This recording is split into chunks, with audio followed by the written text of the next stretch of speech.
आहोत 9 जानेवारीचा शिवा या मालिकेचा एपिसोड रिव्ह्यू.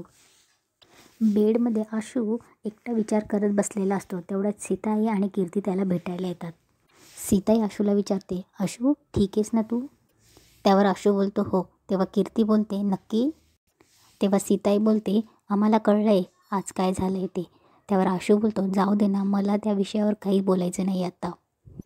तेव्हा कीर्ती बोलते नाही नाही नकोच बोलूस तू, कारण तोच विचार करत राहिलास तर स्वतःला त्रास करून घेशील आणि तू ठरवशील त्याच्यावर नाही बोलायचं.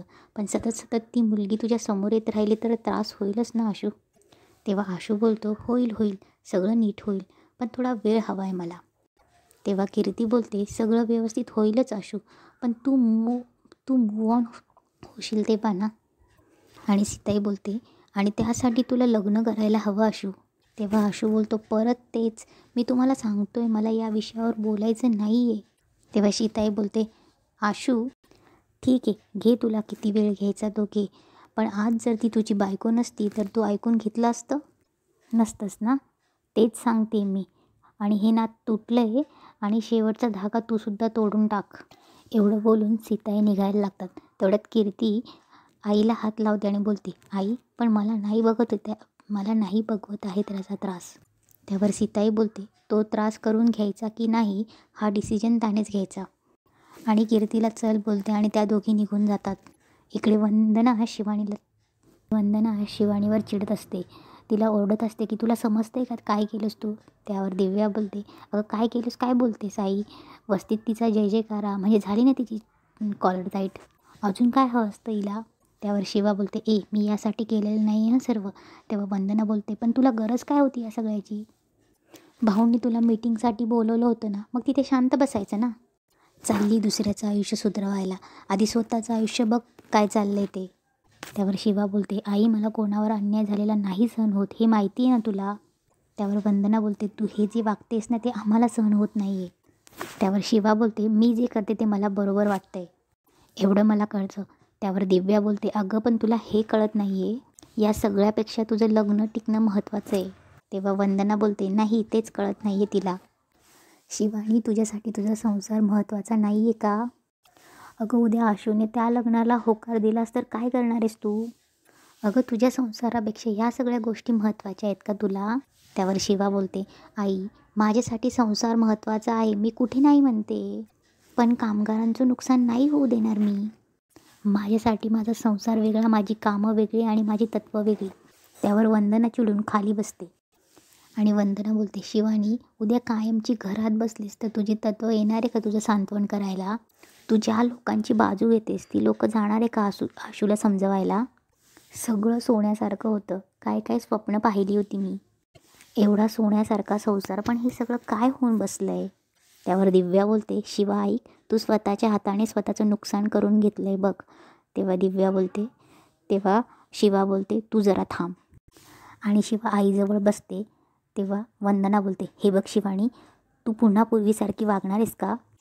तसं असेल ना तर बदल हे कपडे आणि साडी नेसू नये, पण बाई ही वेळ स्वतःवर पुन्हा येऊ नको देऊस ग. तेव्हा शिवा बोलते आई माझा नाही यावर विश्वास आहे, आशूचं माझ्यावर प्रेम आहे आणि तो माझा विश्वास तुटू देणार नाही. आणि राहिला प्रश्न या कपड्यांचा, तर आशू सगळ्यात पहिल्यांदा याच कपड्यात मला भेटला होता.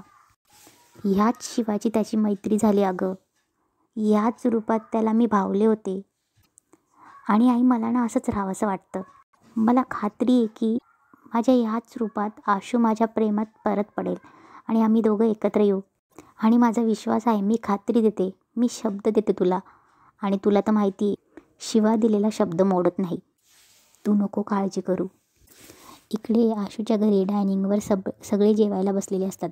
तेव्हा लक्ष्मण बोलतो अरे वा आज सगळं जेवण आशूच्या आवडीचं बनवलेलं दिसतंय. तेवढ्यात कीर्ती मध्येच मुद्दा खोडते आणि बोलते आशू मीटिंगला जे झालंय ते विसर आणता आणि व्यवस्थित जेवण कर. त्यावर लक्ष्मण काका बोलतात आता हे बोलून परत आठवण करून द्यायची गरज आहे का. त्यावर कीर्ती बोलते काका आठवण करून द्यायला आधी विसरायला हवा ना त्याने. नाही दुसरं कोणी असतं तर ठीक आहे, पण हे सगळं विसरायला ती शिवासारखी मध्ये करतेच आहे ना. आधी घरात करून झालं, आता कामाच्या ठिकाणी करते. आणि याचा त्रास कोणाला होते, आशूला होतोय ना. त्याच्यासोबत हे सगळं चुकीचं घडतं आहे. त्यावर भाऊ बोलतात कीर्ती काहीही चुकीचं झालेलं नाही आहे. त्यावर सीताई बोलते तुमचं असंच मत आहे का अजूनही? तेव्हा भाऊ बोलतात हे बघ, ज्यावेळी शिवा चुकेल ना त्यावेळी मी तिला तिची चूकही दाखवून देईल. पण दुर्दैवानं यावेळीसुद्धा दरवेळेससारखी शिवाच बरोबर आहे. आणि आशू कधीकधी आपल्याला आपल्या हितासाठी आपला इगो बाजूला ठेवून कंपनीच्या हिताचा विचार करावा लागतो. 2 पावलं मागे यावं लागतं. आज जे झालं त्यानं आपलाच फायदा झाला आहे. तेव्हा कीर्ती बोलते भाऊ अजूनही तुम्ही तिचीच बाजू घेताय. नाही, आशूने या मीटिंगसाठी जेवढी मेहनत घेतली ते दिसलं नसेल तुम्हाला. त्यावर भाऊ बोलतात कीर्ती मी ते नाकारतच नाही आहे. आशूने खूप चांगलं प्रेझेंटेशन केलं, पण शिवामुळे आपला फायदा झाला हे कसं तुम्हाला समजत नाही आहे?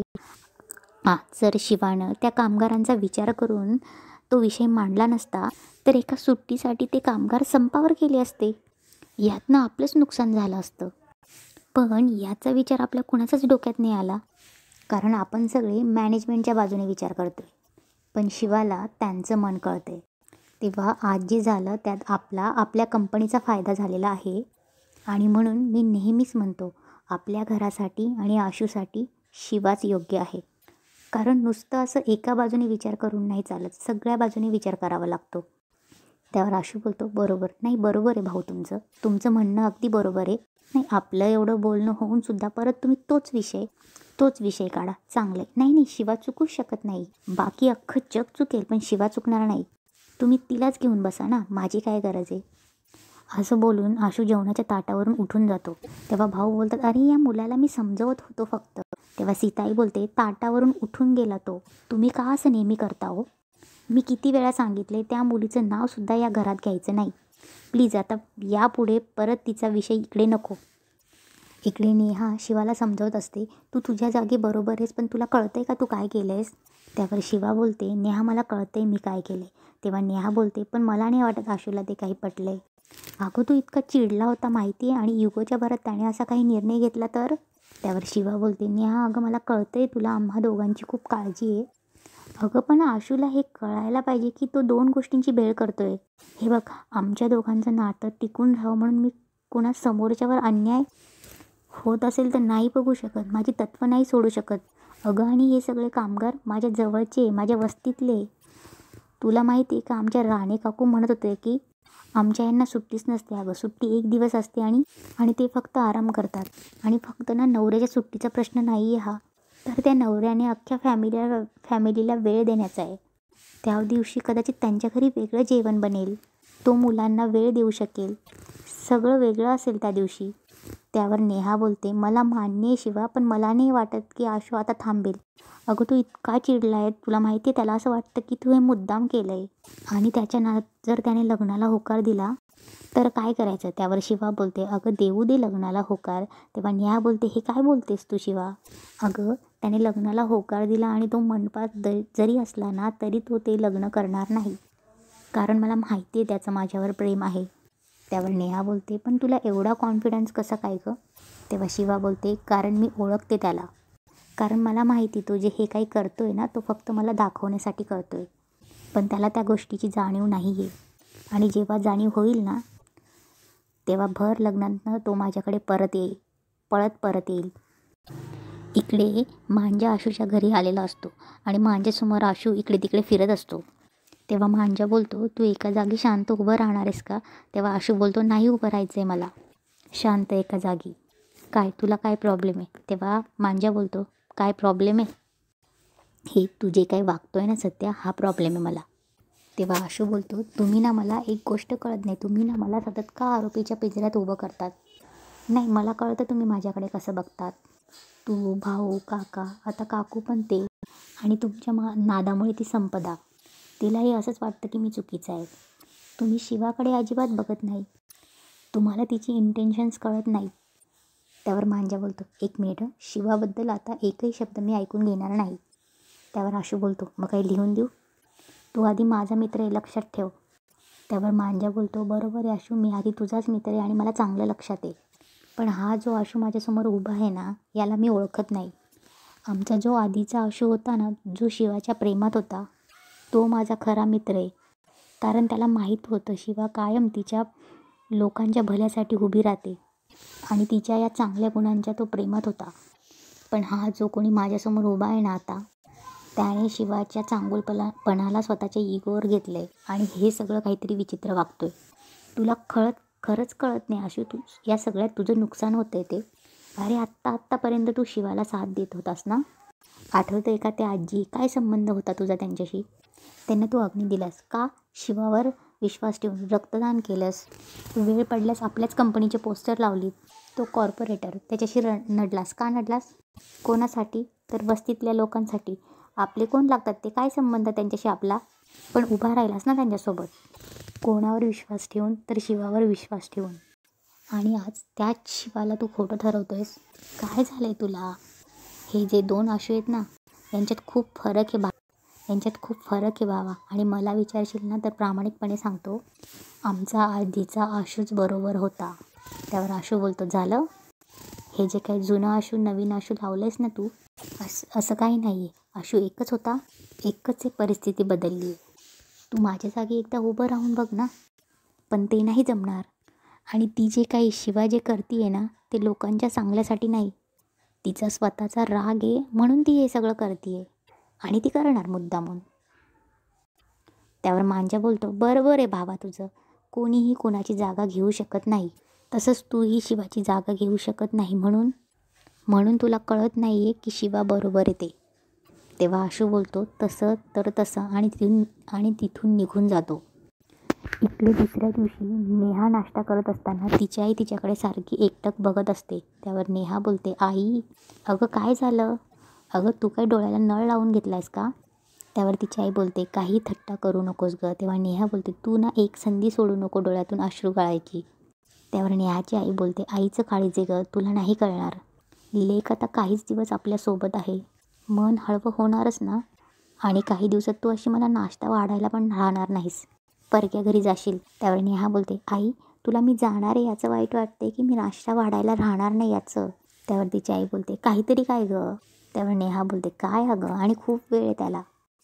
एवढी काही घाई लागली आहे तुला? तेव्हा आई बोलते, मग आता घोडा मैदान किती लांब आहे? आता सगळं ठरलं आहे. आता तर मुहूर्तही ठरेल. वेळ नाही आहे जास्त. घोडा मैदान किती लांब आहे? आता सगळं ठरलं आहे. आता तर मुहूर्तही ठरेल. वेळ नाही आहे जास्त. याच महिन्यात करावं लागेल लग्न. तेव्हा नेहा मनातल्या मनात बोलते, हे तर खरंच लग्नाच्या जोरदार तयारीला लागले आहेत. खरंच माझं लग्न लावलं तर?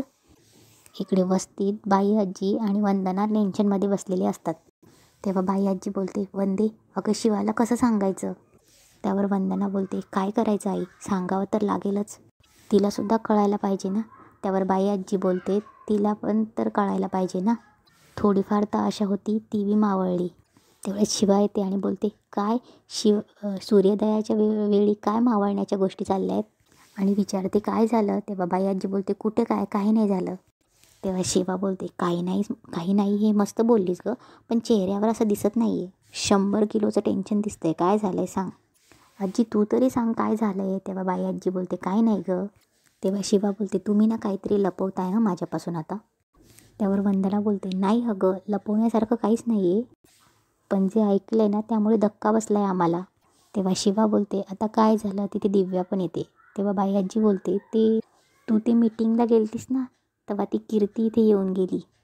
तेव्हा शिवा बोलते, कीर्ती इथे आली होती? तेव्हा वंदना बोलते, हो भाऊंचा निरोप द्यायला आल्या होत्या त्या. आणि वंदना कीर्ती येऊन जे काही बोलली झालेला सगळं काही प्रकार शिवाला सांगते. तेव्हा शिवा सगळं ऐकून घेते आणि बोलते, हा भाऊंचा निरोप आहे? तेव्हा दिव्या बोलते, हो. आणि त्यांचं तरी कुठे चुकतं आहे शिवा? एक भाऊ जे होते, जे त्या घरात त्यांचा तुझ्यावर विश्वास होता, आणि आता हे सगळं झाल्यावर ते तरी कसा विश्वास ठेवतील? शेवटी तू त्या घरात बाहेरून गेली होतीस आणि ती माणसं त्यांच्या घरातली, त्यांची आपली आहेत. त्यांची बायको, त्यांचा मुलगा, त्यांची मुलगी, रक्ताची नाती नाही ना तोडू शकत तेही एका परक्या मुलीसाठी.